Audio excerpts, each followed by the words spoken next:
يا صاحبي، عمرك فكرت ليش بنتعلق بالناس بسرعة؟ ليش؟ لأنه ما منحب حالنا.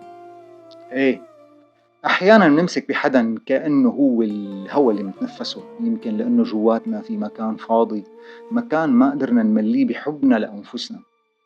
ونصير ندور على حدا يعبي هالفراغ، يخلينا نحس إنه منستحق، إنه إلنا قيمة.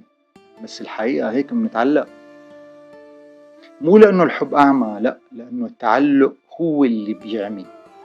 نشوف الشخص مثل ما نحن بدنا إياه، مو مثل ما هو. نشوف الشخص كأنه هو الشيء المنزل، ونصير نحس إنه هو الحياة وإنه من دونه ما فينا نكمل. بس مع الوقت لما التعلق بينفك، بتطلع وبتقول بينك وبين حالك: كيف كنت شايف هيك؟ شو صار فيه؟ الجواب بسيط: كنت عم تحاول تداوي وجعك بحدا تاني، بس ما في حدا بيقدر بيشفيك غير انت. ما في حدا بيقدر يحبك صح قبل ما انت تحب حالك صح.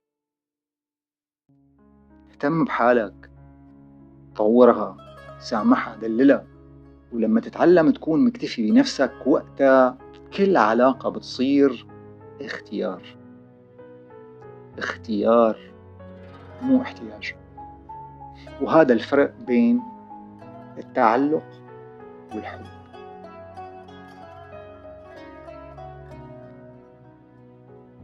ودمتم